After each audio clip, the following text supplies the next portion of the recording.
আসসালামু আলাইকুম। এখন দেখবেন সংবাদ শিরোনাম। অস্বাভাবিক মূল্য বৃদ্ধির পর এবার বিভিন্ন দাবিতে সিলিন্ডার গ্যাস বিক্রি বন্ধ করল ব্যবসায়ীরা, চরম দুর্ভোগে ভোক্তারা। শরীয়তপুরের বিলাসপুরে ককটেল বিস্ফোরণে যুবক নিহত, আহত 2। বোমা বানানোর সময় কিংবা মজুদ থেকে বিস্ফোরণ ধারণা পুলিশের। পোস্টাল ব্যালট ভোটার নিবন্ধনে প্রচারণা ঘাটতির অভিযোগ, নানা জটিলতায় নিবন্ধিত হতে পারেনি জামালপুরের 70% প্রবাসী। এলপিজি আমদানি ও দেশীয় উৎপাদনে ভ্যাট কমালো সরকার, 6 দফা দাবি আদায়ে অনড় ব্যবসায়ী সমবায় সমিতি, বিকেলে বিইআরসির সাথে বৈঠক। এতক্ষণ দেখছিলেন সংবাদ শিরোনাম, এখন দেখবেন বিস্তারিত। অস্বাভাবিক মূল্য বৃদ্ধির মধ্যেই এবার এলপিজি গ্যাস সিলিন্ডার বিক্রি বন্ধ রেখেছে ব্যবসায়ীরা। সকাল থেকে সারা দেশে বন্ধ রয়েছে সিলিন্ডার বিক্রি ও সরবরাহ। এতে চরম দুর্ভোগে পড়েছেন ভোক্তারা। খুচরা পর্যায়ে কোনো দোকানেই মিলছে না সিলিন্ডার। হোটেলগুলোয় বিকল্প উপায়ে রান্নার কাজ চালু রাখলেও অনেক বাসাবাড়িতে জ্বলছে না চুলা। বুধবার কমিশন বৃদ্ধি, জরিমানা বন্ধ সহ 6 দফা দাবিতে 24 ঘন্টার আলটিমেটাম দেয় সংগঠনটি। এ বিষয়ে সারা দেশের পরিবেশক ও খুচরা বিক্রেতাদের জন্য একটি নোটিশ জারি করে ব্যবসায়ী সমিতি। সেখানে সব কোম্পানির প্লান্ট থেকে এলপিজি উত্তোলনও বন্ধ রাখার নির্দেশ দেওয়া হয়। এর আগে গত কয়েকদিন ধরেই সরকার নির্ধারিত দাম 1307 টাকার চেয়ে কয়েকশো টাকা বেশি দরে বিক্রি হচ্ছিল গ্যাস সিলিন্ডার। ধর্মঘটের যে বিষয়টা সেটি আসলে খুলনায় নেই, তবে এটি ঢাকাতে পালন হচ্ছে। খুলনার ব্যবসায়ীরা যেটা বলছে যে সরকারের যে নির্ধারিত দাম 1306 টাকা বা 7 টাকা, সেই টাকায় তারা আসলে গ্যাস কিনতে পারছে না এবং প্রতিটি গ্যাসই তাদের অধিক মূল্যে বিক্রি করতে হচ্ছে। শুধুই তাই নয়, যেমন কয়েকটি গ্যাস বসুন্ধরা গত 1 মাস ধরে বাজারের, এই যমুনা কখনো থাকে কখনো থাকে না, নাভানা, জিএমআই এবং টিএমএস এই কোম্পানির গ্যাসগুলো দীর্ঘদিন ধরেই সরবরাহ নাই। অপরদিকে সেনা, লাভস, ওমেরা সহ কয়েকটি গ্যাস আছে দেখতে পাচ্ছেন, সেই গ্যাসগুলো মূলত 1320 থেকে 1360 টাকা পর্যন্ত দরে এই দোকানদারদের কিনতে হচ্ছে। এখানে যে সমস্ত সিলিন্ডার দেখতে পাচ্ছেন, এর সিলিন্ডার বেশি সংখ্যকই হচ্ছে খালি সিলিন্ডার। এগুলোতে আসলে গ্যাস নেই, কারণ খালি সিলিন্ডার নেওয়ার পর যে গ্যাস তাদেরকে আবার রিফিল করে গ্যাস দিয়ে যায়, সেটি আসলে না থাকার কারণেই খালি সিলিন্ডার এটি দোকানগুলোতে বেশি রয়েছে। এই দোকানে যিনি মালিক, তার সঙ্গে একটু কথা বলবো। খুলনার একজন বড় ব্যবসায়ী, গ্যাসের যে ব্যাপারটা, আপনারা কেমন দামে কিনছেন, গ্রাহকরা কেন নির্ধারিত দামে দিতে পাচ্ছেন না? শরীয়তপুরের জাজিরায় ককটেল বিস্ফোরণে এক যুবক নিহত হয়েছেন, আহত হয়েছে আরো 2 জন। ভোররাতে উপজেলার বিলাসপুর ইউনিয়নের মুলাই ব্যাপারীকান্দি এলাকায় এই ঘটনা ঘটে। পুলিশ জানায়, উপজেলার মুলাই ব্যাপারীকান্দির এলাকার সাগর ব্যাপারীর বাড়িতে বৃহস্পতিবার ভোরে বিকট শব্দ হয়। পরে পুলিশ ও স্থানীয়রা ঘটনাস্থলে গেলে সাগর ব্যাপারীর বাড়ির পাশের একটি ক্ষেতে সোহান ব্যাপারী নামে এক যুবকের মরদেহ দেখতে পায়। বিস্ফোরণের ধাক্কায় সাগর ব্যাপারীর টিনের ঘর তছনছ হয়ে যায়। পরে মরদেহটি উদ্ধার করে পুলিশ। জানায়, এ ঘটনায় আহত 2 জনকে চিকিৎসার জন্য ঢাকায় পাঠানো হয়েছে। পুলিশের প্রাথমিক ধারণা, ককটেল বানাতে গিয়ে কিংবা ঘরে থাকা ককটেল বিস্ফোরিত হয়ে এ ঘটনা ঘটেছে। ককটেল বিস্ফোরণের ঘটনায় কিন্তু 2 জন আহত হয়েছে এবং 1 জন নিহত হয়েছে, এমনটা কিন্তু আমরা পুলিশ পক্ষ থেকে জানতে পেরেছি। তবে এখানে আমরা এখন কিন্তু দেখতে পাচ্ছি পুলিশ এবং র্যাব সহ আইন শৃঙ্খলা বাহিনী কিন্তু এখানে রয়েছে। তবে এলাকায় কিন্তু থমথমে অবস্থা বিরাজ করছে এবং পুরো শূন্য প্রায় বলা চলে এই এলাকায়।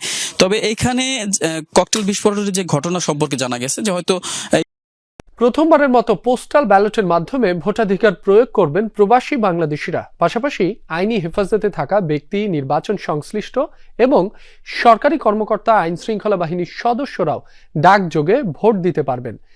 এবার 2বার নিবন্ধনের সময়সীমা বাড়িয়ে সেটি শেষ হয় 5 জানুয়ারি। তবুও প্রচারণার অভাব এবং পুরো প্রক্রিয়া সম্পর্কে সুস্পষ্ট ধারণা না থাকায় জামালপুরের 70% প্রবাসী নিবন্ধন করেননি। দরজায় কড়া নাড়ছে ত্রয়োদশ জাতীয় সংসদ নির্বাচন। গ্রামগঞ্জ ছাড়িয়ে ভোটের হাওয়া বইছে বিদেশ বিভিউয়েও। এবার প্রথমবারের মতো পোস্টাল ভোটের মাধ্যমে নিজ নিজ প্রতিনিধি নির্বাচনের সুযোগ মিলেছে প্রবাসী ও নির্বাচনী দায়িত্বপ্রাপ্তদের। সময় শেষ হলেও জামালপুরের বেশিরভাগ প্রবাসী নিবন্ধনের আওতায় আসেনি। নানাবিধি জটিলতায় নির্ধারিত সময়ের মধ্যে নিবন্ধন করতে পারেনি তারা। প্রসেসিংটা আমরা তো জানি না, আমাদের এটা যদি নলেজে থাকে তাহলে আমাদের অবগত করে দিয়ে আমরা অবশ্যই ভোট দেওয়ার সামর্থ্য আছে আমাদের। এখনো অনেকে রেজিস্ট্রেশন করতে পারেনি, আমি নিজেও রেজিস্ট্রেশন করতে পারিনি, অনেকবার ওটিপি দিতে গিয়েছি, ফেল হয়েছে। কী মাধ্যমে রেজিস্ট্রেশন করা লাগবে, কী মাধ্যমে দেওয়া লাগবে, এটা তো আমরা সঠিক নিয়মটা জানি না।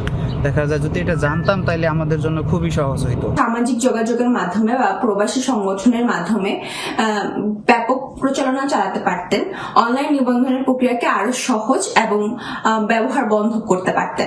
অন্যদিকে যারা নিবন্ধন করতে পেরেছেন তারা ভোট দেবেন কোথায় তা নিয়ে রয়েছেন দ্বিধাদ্বন্দ্বে।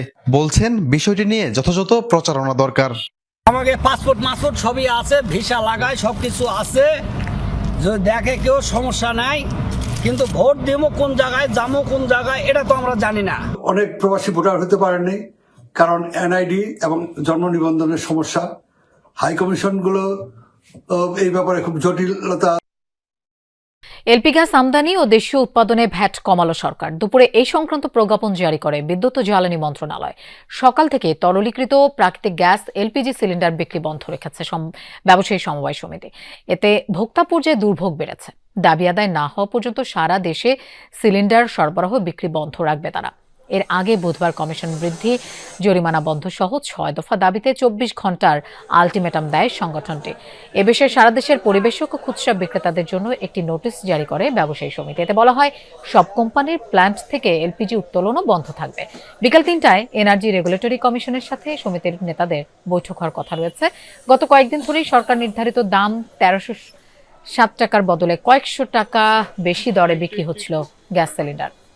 যৌথভাবে বসা তারা দ্রুত একটা আলোচনা আসুক, আসে আমাদেরকে একটা রেট দেখ, ওই রেটে যেহেতু বিক্রি করলে আমাদেরও জরিমানা না হয়, কোনো গ্রাহকের জন্য কোনো ক্ষতি না হয়। বাধ্য হয়ে যে রেট দেওয়া থেকে 20 টাকা 30 টাকা বেশি ব্যস্ত হইতেছে পাইকারি কাছে, তো এতে আবার তার জরিমানা করতেছে। এই জন্য শুধু জরিমানা দিয়ে তো তার আমাদের লাভ নেই, এই জন্য আমরা বন্ধ করে দিচ্ছি। আগে যেরকম আমরা 1200 বা 1250 কিনতাম, এখন এটা 1800 লাগে। এগুলো একটা ভোগান্তি, আবার গ্যাসও পাওয়া যায় না। সাধারণ কেটে খাই, ওর অবস্থা কি হবে? তো এটা যদি নিয়ন্ত্রণে না আসে তা আমরা কি করে খাবো, কি করে বাঁচবো? হ্যাঁ লোপা, এলপিজি বিক্রি বন্ধ থাকায় আসলে জনভোগান্তি তীব্র। আমি কারওয়ান বাজার থেকে শুরু করে কাঁঠাল বাগানের বেশ কয়েকটি পরিবেশকের দোকান ঘুরে ঘুরে দেখেছি। এই মুহূর্তে আসলে বেশিরভাগ পরিবেশকরাই তাদের দোকান বন্ধ রেখেছেন। তারাও আসলে বলছিলেন যে গত 2-3 দিন ধরেই আসলে গ্রাহকরা তাদের চাহিদা নিয়ে আসছেন, কিন্তু তারা তাদের চাহিদা পূরণ করতে পারছেন না। তারা তাদের খালি সিলিন্ডারগুলো শুধু জমা দিয়ে যেতে পারছেন, এমনটাই তারা জানাচ্ছিলেন। এরপরও আমরা বেশ কিছু দোকান খোলা থাকতে দেখেছি। তারা আসলে বলছিলেন নিয়মিত যেসব গ্রাহকরা আছেন তারা তাদের চাহিদা